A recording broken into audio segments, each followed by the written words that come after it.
I'll get up. I find out Davante Adams. The Raiders say they're considering trading Davante Adams. How do you and it seemed very clearly to be a leak on their side. Either you do it or you don't. We're considering. No, man, y'all want to trade Davante Adams. It starts at a second round pick. He makes a lot of money. You hope somebody's going to do this. And then I saw that Davante Adams would his top two teams are the Packers and the Saints. And didn't that boy learn the last time that it ain't show friends? Like, acting like this is show friends is how you wound up stuck on the Raiders. The way Davante Adams feels about Derek Carr is like the way some people talk about their high school girlfriends and they just never get over it. And they're always like comparing everyone to their first love. And it's kind of befuddling to the rest of the world, especially when they finally show you a picture and you're like, okay, interesting, Yeah. Right. She's really the one that got away, man. Because that man loves that man. He loves him so much that he left Green Bay to go play with Derek Carr. And then when Derek Carr left, and this is in Davante Adams' defense, he came there to play with Derek Carr and the Raiders, kicked him out. He never got over it. Now, I think he would have gotten over it if the Raiders had found a competent quarterback solution, right? Correct. I'm of the belief that they seriously wanted to draft Michael Penix and didn't get the opportunity to do so. But in any case, it is befuddling to me that he wants to follow him to the ends of the earth. I don't think that the Saints are going to happen. I think the Jets are far more likely, that reunion. But yeah, that is probably the funniest part of this entire story. Well, the truth is, no matter what you think about Derek Carr, the Raiders replaced Derek Carr with guys who weren't as good as Derek Carr. Like it was one of those things that should just let you know, like, no. Raiders fan, Derek Carr is, in fact, the best quarterback you've had in 20 years. That does not speak, he wasn't really duking it out there with some greats of our time, but that's who was there, okay? And then they win, Jimmy Garoppolo, they play in the Gardner Minshew, Aiden, what kind of Connell? Is it O'Connell? O'Connell. Not Matt Connell. Yeah, O'Connell. Okay, cool. I knew it was, from one of them apostrophe countries. You know what I didn't realize that I wonder how he feels about being AOC or how his dad feels about it more specifically. I'm not I have serious questions as to whether that's the nickname that he wants. But I would actually say this. If I was him, I'd rather go to New Orleans right now and play with Derek Carr than go up to the Jets and play with Aaron Rodgers. Because Derek Carr is, okay. So Derek Carr is like the high school girlfriend you talk about. That's always the love that he wants to get back to. Aaron Rodgers appears to be this girl that he used to holler at for a while, but she ain't put no new posts up in a couple of years. And you thinking maybe she decided to be a little more private about her life, but actually what you don't realize is it ain't the same as it was a couple years ago. You know what I'm saying?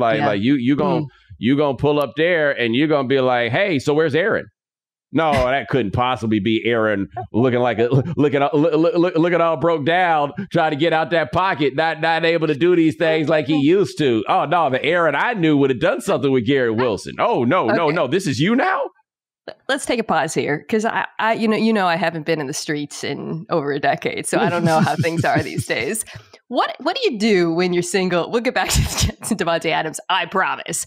But what do you do when you're single and you figure out that the person you're fine on the apps or you whatever hasn't posted a picture? And first of all, what is the statute of limitations where you start to worry, where you're like, okay, we got no recent updates? And how do you investigate that? Is that an automatic deal breaker? Because is it an assumption if there's nothing recent, what's recent isn't good? Or how does one navigate those tricky waters? I do not traffic in the spaces in those ways, but so much, right? So just want to be clear. I'm not there are a lot of people who could give you better advice, perhaps. I would simply discuss this axiom. If a woman feels good about how she looks, you're going to get plenty of opportunities to say you feel the same.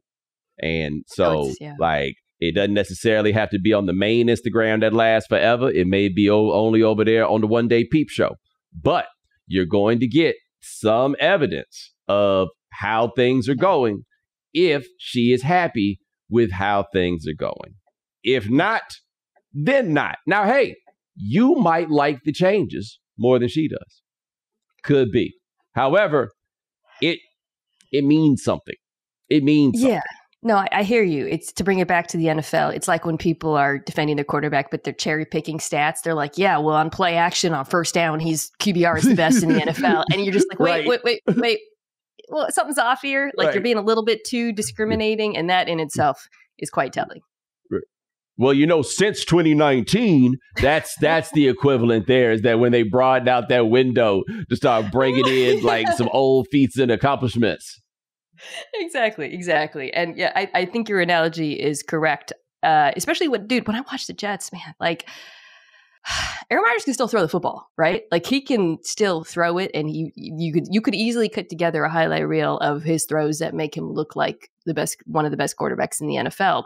But the whole operation, it just looks so hard out there. And what's so crazy to me is like Garrett Wilson, Breece Hall look worse this year. They looked better with Zach Wilson and there's complicated reasons for that. And some of it is he brought, Hackett's in the mix, right? Who's not one of the better play callers in the NFL, in my opinion. But if I'm Davante Adams, like the Jets need him so desperately, but you got to be a little bit apprehensive about what you're walking into over there. Yeah. And I think, so Aaron Rodgers will never not be able to throw. Right? He's always going to be able to hit you with some great throws. But I watched some of that last game because, we get Jets games here. He's not that dude anymore. Like, I mean, and I think it's unreasonable to expect him to be that dude at 40 years old coming off the Achilles injury. But he's not that guy anymore. And Hackett's his guy. Like any blaming that we want to do on Hackett, the only reason he got a job is because you like him. That's it. Garrett Wilson getting on the radio saying that their offense is predictable, basically, that they're not imaginative enough. And it seems like he was correct, even though you don't say that in front of company.